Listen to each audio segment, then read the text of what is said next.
여러분, 스포츠에서 절대라는 말이 과연 있을까요? 글쎄요. 하지만 정말이지 절대 깨지지 않을 것만 같았던 하나의 철옹성이 있었습니다. 오늘 바로 그 철옹성을 무너뜨린 한 선수와 골프의 황제가 사상 처음으로 무릎을 꿇었던 그 역사적인 날에 대해 이야기해보려고 합니다. 모든 이야기의 시작은 바로 이 숫자입니다. 14. 골프계에서 이 숫자는요, 그냥 단순한 기록이 아니었어요. 거의 신화에 가까운 불변의 법칙처럼 여겨졌죠. 이게 뭐냐면요, 골프 황제 타이거 우즈가 메이저 대회 마지막 날, 그러니까 최종 라운드를 선두로 출발했던 횟수예요. 무려 14번이나 됐습니다. 자, 그럼 그 14번 중에서 선두 자리를 내주고 패배한 적은 몇 번이었을까요? 정답은 0. 단 한 번도 없었습니다. 정말 완벽하고 그래서 더 무시무시한 기록이었죠. 하지만 말이죠, 모든 기록은 깨지기 위해 있는 법이죠. 바로 이날 2009년 PGA 챔피언십에서 정말 불가능해 보였던 일이 일어납니다.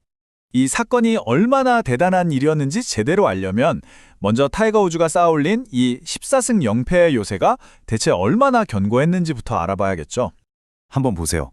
그가 꺾었던 선수들 이름 정말 장난 아니죠? 그냥 평범한 경쟁자들이 아니에요. 필 미켈슨, 어니 엘스, 전부 당대 최고의 골퍼들이었지만 마지막 날 선두를 잡은 타이거 앞에선 그야말로 속수무책이었습니다. 게다가 이때 타이거가 전성기가 지났거나 그런 상태도 아니었어요. 명실상부한 세계 랭킹 1위에 컨디션도 최고조였죠. 그러니까 이 14승 0패라는 건 그냥 숫자가 아니라 거의 자연의 법칙 같은 거였습니다. 자, 그런데 이런 철옹성에 정말 누구도 예상치 못했던 도전자가 나타납니다. 타이거 우즈와는 완전히 정말 정반대의 길을 걸어온 선수였습니다. 이 표를 보면 정말 극명하게 드러나죠. 타이거 우즈가 2살 때부터 골프채를 잡고 TV에 나오는 골프 신동이었을 때 제주도 출신의 양용훈 선수는요, 19살에 골프를 처음 시작했어요. 원래 보디빌더가 꿈이었는데 부상 때문에 좌절하고 골프 연습장에서 일하다가 독학으로 골프를 배운 거죠. 정말 다른 인생이죠. 그렇게 3라운드가 끝나고 양용훈 선수가 정말 기가 막힌 플레이로 타이거의 단 2타 뒤진 최종조에 들어가게 됩니다. 그야말로 모두가 기다리던 다윗과 골리앗의 싸움이 성사된 겁니다. 라운드 초반에 이런 일화가 있었대요. 경기위원이 와서 플레이가 좀 늦다고 재촉하니까 보통은 세계 1위인 타이거 눈치를 보잖아요. 근데 양용훈 선수가 아주 침착하게 타이거를 딱 가리키면서 내가 아니라 저 사람이다 라고 했다는 거예요. 여기서부터 기싸움에서 전혀 밀리지 않았다는 걸 알 수 있죠. 심리전은 팽팽했지만 결국 이 토너멘트의 향방을 결정지은 건 골프 역사에 길이 남을 2번의 결정적인 샷이었습니다. 자, 운명의 14번 홀, 두 선수가 동타인 상황이었어요. 양용원 선수의 공은 그린을 살짝 벗어났고 반면에 타이거는 버디를 잡기에 아주 좋은 위치에 있었죠.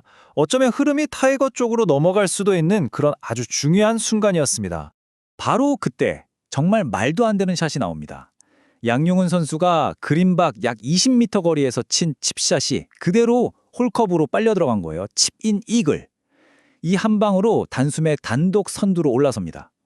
그때 카메라에 잡혔던 타이거의 그 굳은 표정 잊을 수가 없죠. 이제 대망의 마지막 18번 홀입니다. 한타 차로 아슬아슬하게 앞서고 있는 상황.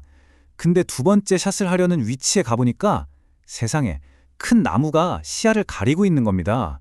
정말 어려운 상황이었어요. 아, 정말 상상만 해도 숨이 막히는 압박감이었을 텐데요. 여기서 그 유명한 하이브리드 샷이 터져 나옵니다. 나무를 훌쩍 넘겨서 벙커도 피해서 공이 그린 위에 딱 멈추는데 홀컵에서 불과 2.5m 거리예요. 이건 거의 마법 같은 샷이었죠. 메이저 역사상 최고의 샷 중 하나로 지금도 회자됩니다. 결국 양용호는 이 버디 퍼트를 성공시켰고 오히려 압박감을 느낀 타이거는 보기를 범하고 말죠. 최종 스코어는 3타 차, 철옹성 같았던 14승 0패 기록이 이렇게 산산조각 났습니다. 이 승리는 그냥 한 선수의 우승, 그 이상이었습니다. 전 세계 골프계의 판도를 바꿔놓은 그야말로 엄청난 지각 변동이었어요. 양용훈 선수에게는 타이거 킬러라는 별명이 붙었고요. 한국에서는 당연히 국가적인 영웅으로 떠올랐죠. 한국에 돌아왔을 때 공항이 거의 마비될 정도였다고 하니까요. 그야말로 대혼란이었다고 표현되더라고요. 이 우승이 남긴 메시지는 정말 강력했습니다. 아시아 선수 최초의 남자 메이저 챔피언이 됐다는 것, 그리고 타이거의 무패 신화를 깼다는 것, 무엇보다 아시아의 수많은 어린 골퍼들에게 우리도 할 수 있다는 엄청난 영감과 꿈을 심어줬다는 거죠. 이 한마디가 당시 양영훈 선수의 담대함을 정말 잘 보여주는 것 같아요. 옥타곤에서 타이거랑 싸우는 것도 아니고 그가 날 물기라도 하겠냐, 최악은 그냥 지는 것뿐이다. 어쩌면 잃을 게 없다는 이 마음가짐이 오히려 그를 더 강하게 만들고 모든 것을 얻게 한 원동력이 아니었을까요? 그래서 마지막으로 이 질문을 던져봅니다. 과연 이것이 골프 역사상 가장 위대한 이변이었을까요? 아무도 이길 수 없다고 믿었던 상대를 가장 큰 무대에서, 그것도 역사에 남을 명장면을 만들어내면서 꺾었다? 글쎄요, 이보다 더 극적인 승리가 또 있을까 싶네요.